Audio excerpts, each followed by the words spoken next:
Tadi juga Bung Abdul sudah mengatakan bahwa saya punya mens rea. Artinya mens rea itu artinya saya punya niat jahat untuk menjatuhkan Pak JK. Saya perlu gambarkan kronologisnya ya. Kami itu di Cokro TV membuat podcast tentang Pak JK itu pada tanggal 9 April. Video ucapan tadi yang Anda tampilkan di awal tadi itu sudah menyebar paling tidak pada tanggal 8 April, mungkin bahkan lebih awal. Kalau sampai orang mendengar hanya bagian itunya saja dan kemudian orang menyangka bahwa di dalam Islam kita itu memang dikatakan bahwa membunuh orang Kristen itu syahid dan orang Kristen juga menganggap begitu, itu bisa bahaya sekali buat bangsa ini. Tapi justru kan konteksnya Pak JK nggak seperti itu. Tidak, ya nggak. Tapi kalimat itu kalau dipotong seperti itu ya bahaya. Tapi maksudnya kan kita paham dengan konteksnya. Nanti dulu. Jadi gini, itu bukan cuma satu akun. Itu sudah menyebar di beberapa video yang berkembang biasanya saat kalau itu. Di video itu kan Anda mengambil, Anda mencantumkan sumbernya, courtesy atau sumber dan titik. Iya kan, Mas Aiman itu. Nah, Anda nggak tampilkan itu. Dia nggak tampilkan itu. Makanya kenapa saya kejar? Kalau di kami media kan seperti itu. Harus ambil, kita tulis sumbernya dari mana. Sumber pemotongnya harus jelas dong. Boleh. Nah, kalau Anda mengatakan saya salah karena saya tidak mencantumkan siapa aslinya, sumbernya, nggak apa-apa, saya salah. Tapi jangan pernah menuduh saya mengedit kemudian menjadi orang yang pertama kali menyebarkannya agar terjadi kemarahan massa. Oke, saya bisa jawab ini. Tapi gini, kalau dalam jurnalistik itu salah Bung Ade, karena ketika kita mengambil bukan dari sumber kita asli, maka kita harus menulis sumbernya. Ya. Tapi Anda bukan produk jurnalistik ya? Nggak, kalaulah. Debat sengit dan panas kembali terjadi ketika Ade Armando terlibat polemik besar setelah dirinya disebut sebagai pihak yang memotong video ceramah Jusuf Kalla yang viral lalu dinarasikan dan diframing seolah-olah berisi hal yang memecah belah publik. Sejak awal, Ade terlihat ngotot membela diri dengan mengatakan bahwa dirinya bukan orang pertama yang memotong video tersebut. Dan ia hanya menyoroti bagian 2 menit saja dari keseluruhan ceramah JK. Namun justru disinilah letak masalahnya. Karena potongan video itu dianggap sudah keluar dari konteks awal, sehingga memicu kesalahpahaman di tengah masyarakat.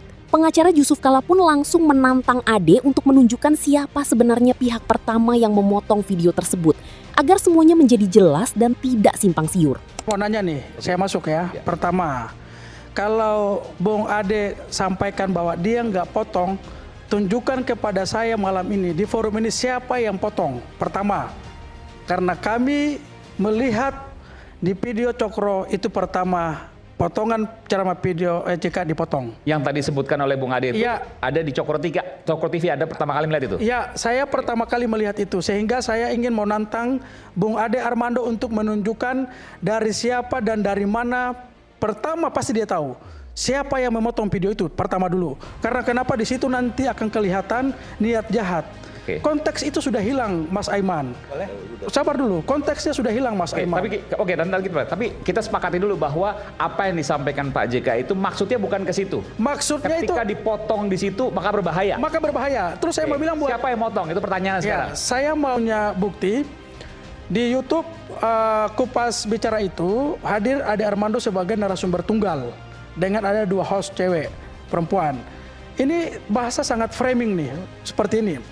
Kok Jusuf Kalla bilang orang Kristen diperintahkan bunuh orang Islam? Tanda tanya. Ini kan framing. Ini apa ya? Thumbnailnya atau apa? Ini thumbnail. Ini thumbnailnya? Ya, judul.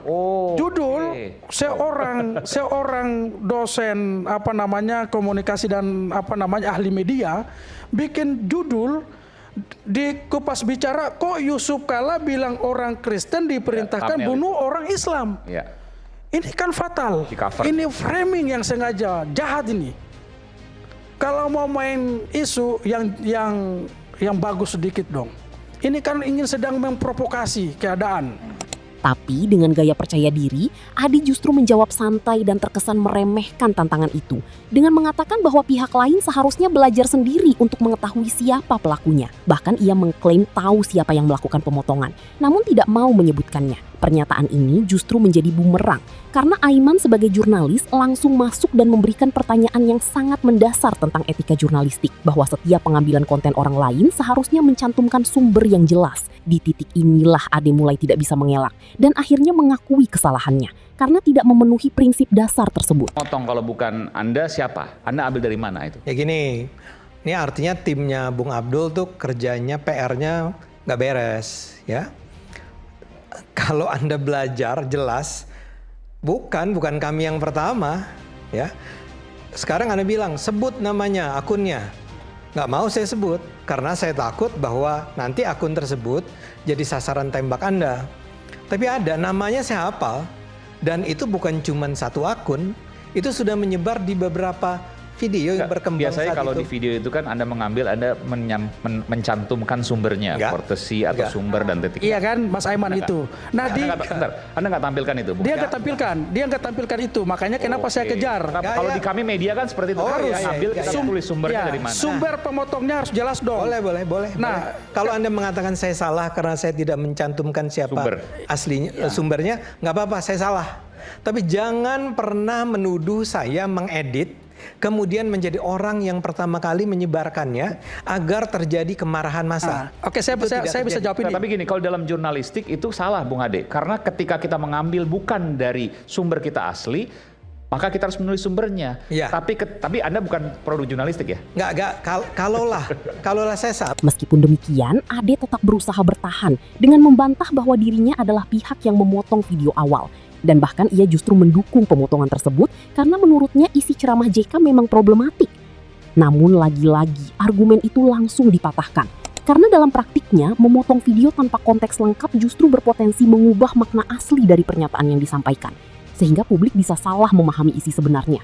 Dan disinilah Aiman kembali menegaskan bahwa terlepas dari isi ceramah, tindakan memotong dan menyajikan ulang tanpa konteks adalah kesalahan serius yang tidak bisa dibenarkan. Berarti Bung Ade mengakui kesalahan kan karena tidak mencantumkan Ya. apa dari mana link itu saudara Dia pakai. Betul. mengakui kesalahan. Oke. Itu pertama. Tapi kan tuduhan Anda lebih serius. Anda mengatakan saya dengan sengaja mengedit video panjangnya Pak JK iya. menjadi cuma 2 menit, dan kemudian gara-gara itulah terjadi keramaian. Itu yang saya bantah. Kami membahas sebuah video sekitar 2 menit di mana kalimatnya menurut saya sangat problematik. Ulang lagi saja. Mas Aiman ini supaya saya pikir begini, tidak Mas perlu Aiman. diperpanjang karena konteksnya menurut saya juga cukup sensitif. Ya. Tapi bahwa intinya video itu dipotong sehingga berubah makna, ya jelas salah. Enggak, gini loh. Bahwa video itu kemudian mengandung makna yang salah, ya iya karena dipotong. Ya. Dipotong. Kalau Bung Tapi Ade kalau jujur, seandainya full, Ya. maka konteksnya, maknanya akan didapat. Tapi ketika dipotong, ya pasti salah. Iya. Apapun itu pasti salah. Jadi saya pikir Oke. menurut saya konteksnya kita tidak usah perdebatkan Oke, sudah lagi. tidak perdebatkan. Karena bagi saya itu sangat sensitif. Tapi intinya bahwa memotong itu dan kemudian mengartikan itu ya pasti salah. Orang motongnya juga salah. Seperti kemudian satu kalimat yang dipotong menjadi setengah kalimat. Maknanya berbeda. lalu sebagai Mas Aiman, Sekarang pertanyaannya, apakah ini murni kesalahan teknis atau memang ada unsur framing yang disengaja? Menurut kalian, siapa yang benar-benar menjaga fakta dan siapa yang bermain narasi? Tulis pendapat kalian di komentar. Dan jangan lupa subscribe karena kita bakal terus kupas debat panas yang makin hari makin liar. Sampai ketemu di video berikutnya.